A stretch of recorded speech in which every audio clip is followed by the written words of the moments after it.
What's up, Michigan fans? It's Clayton Safey with the Wolverine.com here with 5 takeaways from the Wolverines' 45-23 dominating victory over Ohio State Saturday in Columbus.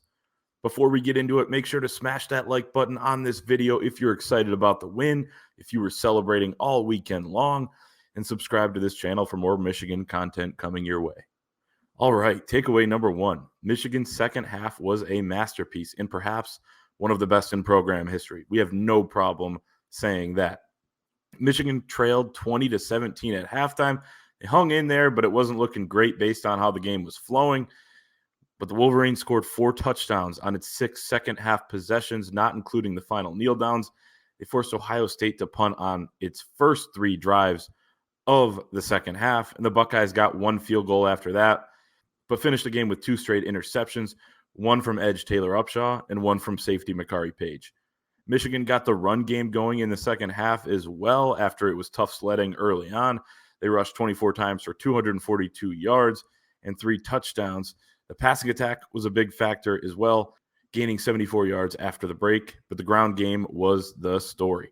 Playing without Blake Corum and with Donovan Edwards having little use of his right hand, Michigan was still able to gash Ohio State in the second half, with Edwards ripping off 75 and 85-yard touchdown runs to help seal the game. All told, he ran 22 times for 216 yards, averaging 9.8 per carry. The Michigan ground game produced 252 yards on 35 attempts overall. Takeaway number 2, defensive coordinator Jesse Minter, co-defensive coordinator Steve Klinkskill, and their staff deserves a ton of praise. Holding Ohio State to only 23 points for the game and 3 points in the second half is a huge accomplishment. They executed the perfect formula against Ohio State's very, very good offense. The Buckeyes' high-octane attack is going to gain yards. They're going to put up points. But Michigan couldn't and didn't get discouraged when the Buckeyes put together drives. And they did. They got into Michigan territory on 8 of their first 12 possessions. But Michigan tightened up on third down, tightened up on fourth down. They forced field goal attempts in the red zone. That's exactly what the Maize and Blue needed, and that's exactly what it got.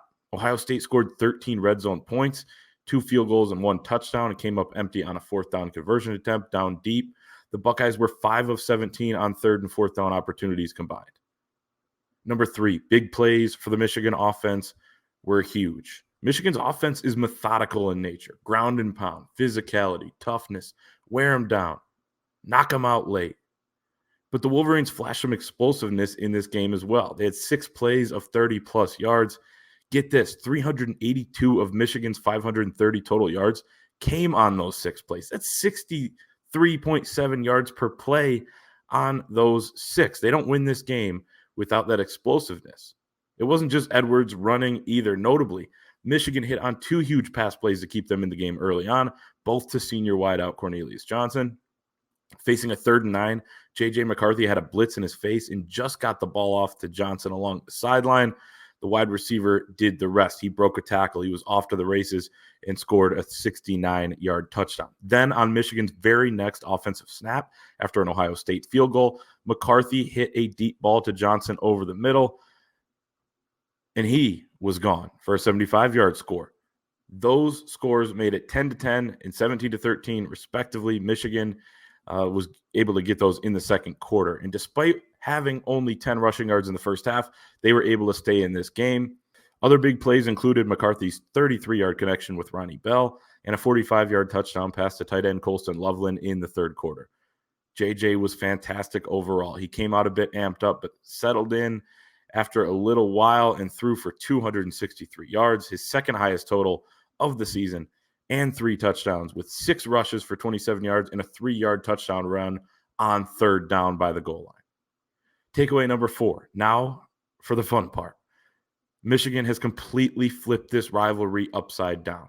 Ohio State dominated the series for the entire 21st century until last season when Michigan won 42-27 at the Big House. You've all seen the scene. Some of you were there. Now it's 2 straight, both destructions. Michigan has been the aggressor. Michigan has been the better team by far over the last 2 seasons. Ohio State head coach Ryan Day isn't necessarily on the hot seat per se, though we'll see kind of the fallout over the next few days. But there's a ton of pressure on him now. There's no questioning that. Jim Harbaugh, on the other hand, he's been there, right? Tons of pressure on him a couple of years ago. He now has Ohio State's number. That narrative is completely flipped upside down. What a turn of events there. And he has the Wolverines rolling toward 2 straight Big Ten championships. Takeaway number 5. J.J. McCarthy says after this game, quoting Kobe Bryant, it seemed like, sitting there in the post-game press conference, that the job is not finished. Michigan has Purdue this weekend in Indianapolis and can win its second consecutive Big Ten title with a win. The Wolverines are 16.5-point favorites as it stands on Sunday. They're number 2 in the AP poll. It will more than likely rank second behind Georgia in the updated college football playoff rankings as well. Those will be released on Tuesday. Michigan made the playoff a season ago. So this is kind of playing out in a similar fashion. But from our view, it feels like the Maize and Blue have a much more legitimate shot of winning it all this time. You look at some of the other teams in the mix, TCU, USC. I think Michigan would probably be double-digit favorites over both right now. We'll see how their seasons play out here on championship weekend. And then Ohio State sitting at likely number 5 in the CFP come Tuesday night. Well, Michigan just beat them by 22 points on their home field. It's going to make for an exciting next 6 weeks. That's why we want you to join us over at thewolverine.com. All your Michigan coverage there. You pay just $10. You will get premium access to our message board with thousands of Michigan fans discussing all things Wolverines around the clock and all of our insider content. You want to know the latest on injuries, coaching moves, transfer portal, anything to do with the roster, anything recruiting. Head to thewolverine.com. $10 until next football season.